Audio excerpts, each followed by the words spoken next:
Right now, time for your business update. Stephen Carroll joins me. Stephen, good morning to you. Hi, Michelle.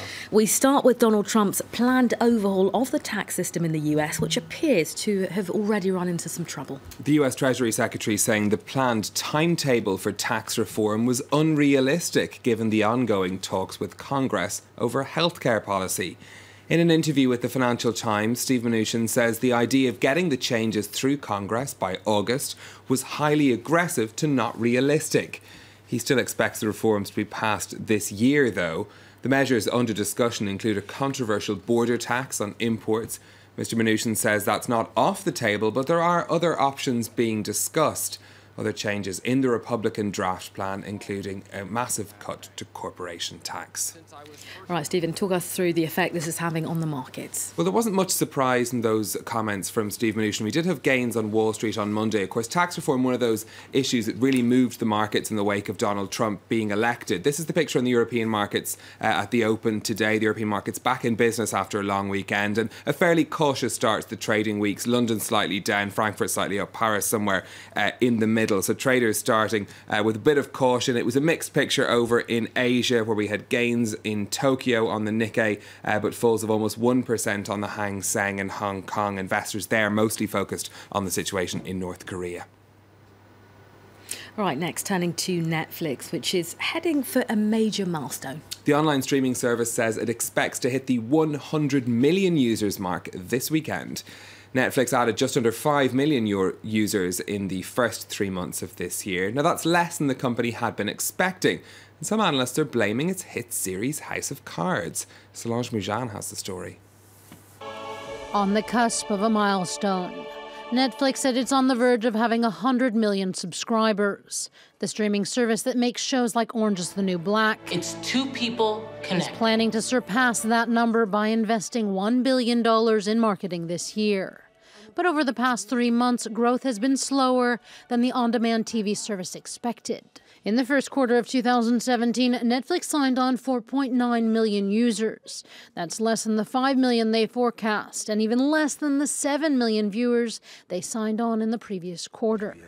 Netflix says the slowdown is due in part because no new shows became a blockbuster, and new seasons of shows like House of Cards will be released later this year.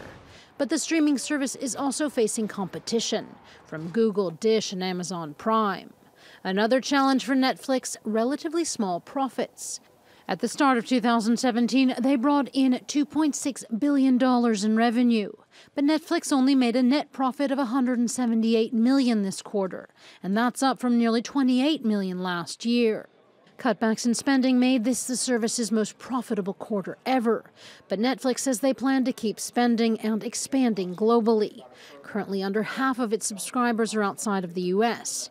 But the California-based company says they're now in around 190 countries. And they say they plan to woo new subscribers with their original content that is expensive to produce. Netflix plans to spend $6 billion on new shows this year alone. Some more of the day's business headlines for you next. The scandal-hit Brazilian construction firm Odebrecht has been fined $2.6 billion by a US court for international bribery. The company had reached a settlement with authorities last year after admitting to paying almost $800 million in bribes to government officials to win business. $2.4 billion of this payout will go to the Brazilian government, with the rest going to American and Swiss authorities. Google has agreed to open up its Android mobile operating system to rival search engines as part of a deal with Russian authorities. The agreement ends a 2-year dispute with the country's competition body. The decision sets a new precedent for the tech giant, which is facing legal complaints in many countries that accuse it of abusing its dominant position in the mobile market.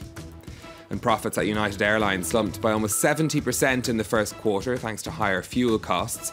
The carrier's earnings beat expectations, though, as revenues rose by 2%. CEO Oscar Munoz used the company's results to again apologise for the controversy over a passenger being dragged from an overbooked plane. And finally from you, Stephen, who knew that Weetabix was quite so valuable? Humble breakfast cereal worth $1.8 billion, or almost at least. That's the price anyway the company that makes it is set to be sold for. Weetabix currently owned by a Chinese firm, and the Financial Times says it's close to a deal with the American consumer group Post Holdings to sell it on. The firm took in an equivalent of €400 million in 2015, so there's obviously a lot of value in the breakfast cereal. It's quite divisive, Weetabix, we learned while discussing this in the business desk this morning. I'm not a fan. What's your position? Do you have any strong opinions? Honestly, I love Weetabix. I have to have it, really. Anyway, that sounds like advertising, which it isn't, but thank you very much for the business roundup there.